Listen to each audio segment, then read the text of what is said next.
Practice 1 is underway from the sunny streets of St. Petersburg, where today it is a bit overcast and there is a chance of rain. And who is going to be the next champion? Could it be Andretti's Lockie Hughes, the top returner, or Miles Rowe, who broke through with a pair of wins last year? Enzo Fittipaldi brings a very famous name and 2 F2 wins from last year as well. And 16-year-old Max Garcia has won championships to scholarship his way up the last 2 years. There's the forecast. Sun has been peeking through a bit at times. There is a chance of rain this afternoon before we get done with IndyCar practice, which is coming up next. Also this weekend, the NASCAR Craftsman Truck Series is here, and they will practice and qualify this afternoon. There's a little bit of chance of rain for tomorrow morning. Looks great for Sunday, though. Well, that's the thing, Kevin. You come to Florida this time of year, weather's nearly always a little bit of a factor, but people forget just how difficult one racing in the rain it is, but also in a street circuit. Like, these are concrete walls. The drivers have no margin for error. You're seeing loads of different areas of paint. It will be such a challenge. So these laps right now are really important for the drivers to get some laps under their belts, things like that, settle into a new season and just try and have a smooth first session. Got to look at some of the Andretti cars. The Susan G. Komen pink car is Max Taylor, who has moved to Andretti this season in the 28, same program that produced the champion with Dennis Hauger last season. He's another one of the youngsters, junior in high school, 18 years old. Junior in high school, Kevin, that's making me feel just a smidge old, if I'm honest with you. When my first race in what was Indy Lights, now Indy NXT, was actually in St. Pete, so I know what these drivers are going through, starting the season, some of them on a new track. But even when I was doing that, I was 20 years old, so for all these drivers, Max Taylor being one of them, this must be so cool for them. And actually, some of these drivers don't even have driver's licenses yet. Saw Fittipaldi in the pits to start the session. He's back out right in front of Taylor right now. Fittipaldi is with HMD, one of the powerhouse teams. One of the changes this year is that the series mandated that 4 cars are the max that a program can enter under their own name, but they're still satellite teams. So in many ways, HMD still has 8 cars because they have an association with, one of the storylines is AJ Foyt Racing is a part of Indy NXT in name and in some partnership, but it's a lot of it's still an HMD program with those 2 cars. And also Cusick Morgan Motorsports is a part of HMD's program as well. So Cusick Morgan Motorsports and HMD provides engineering and technical support, as we see Miles Rowe back with Force Indy and Able Motorsports for a 3rd year in Indy NXT. You kind of just get the sense, Kevin, for Miles, this is the year. You know, you do your rookie season, then you move to a different team.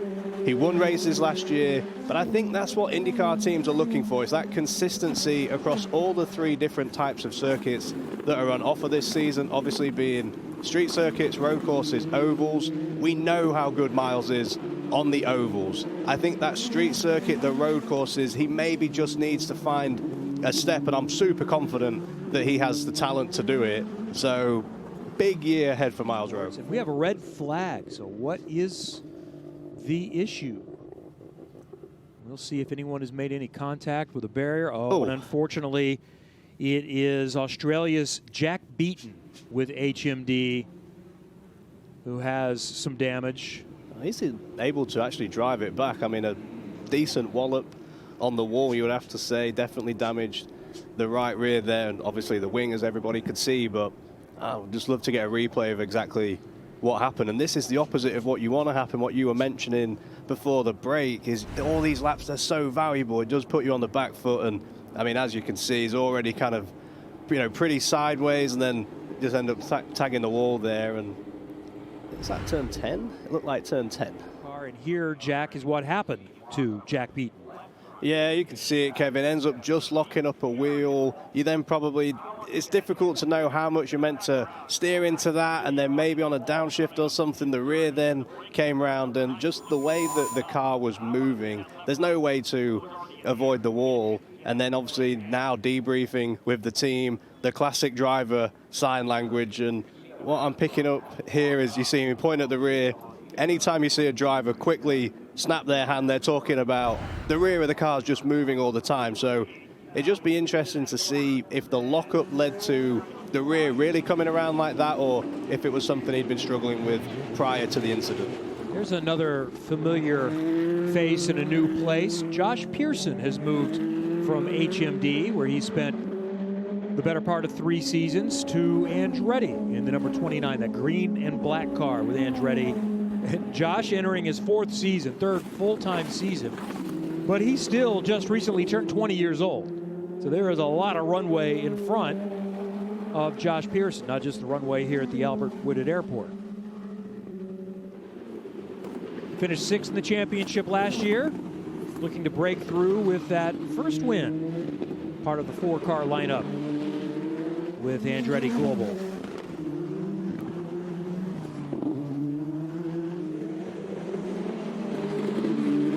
I love that section from the entry of turn 4 all the way through, kind of like where they are now, that kink in the back straight up to turn 10. Because if you're just a little bit out of place when you turn into 4, sometimes you can't recover that until at least the exit of 9. And those bumps that you get here, the track's going to evolve. That was always my favorite section of the track here. And you're just watching Josh now, still building up to some speed. But this is a guy who, from probably the middle of the season to the end, he had a lot of momentum. Like, he was there or thereabouts every single weekend. So, I mean, again, Kevin, you're talking about a championship hopeful. I think you have to put him in that category and in that conversation. Oh, very much. He's in the conversation. I think you can start the season talking about 7 or 8 that feel they have a legitimate chance to do it, and we'll start to find out pretty soon. Is it someone with F2 background like a Fittipaldi, or is it going to be Lockie Hughes, Miles Rowe? There are a lot of candidates for that. Here's another newcomer joining us. This is Tomek Koharczyk, who is celebrating his 20th birthday today, and we believe he is the first Polish driver in the IndyCar system. No Polish drivers in IndyCar or in Indy Lights, Indy NXT, or even the USF Pro Championships are concerned. Well, and Kevin as well, this is a driver who has won championships in Europe, maybe not Formula 2, but he won the Euro Formula Open, which is a very comparable to a Formula 3 styled car. So I would say, again, as a driver to have, as like, what's the best word? Your black sheep, the guy that you're just waiting, who might out of nowhere just spring in a really awesome result. I think he might be the guy. He does have some street course experience. He raced at Macau last fall. Decided to come to America. He's a similar background to you. He was in British GB3, won 4 races there. I knew I liked this guy. Over a couple of years, and finished 3rd in the championship in 24. There's your list of rookies, and it is a deep list this year and different levels of experience. Koharczyk has a decent amount of experience from a high-level championship. Certainly Fittipaldi in FIA F2.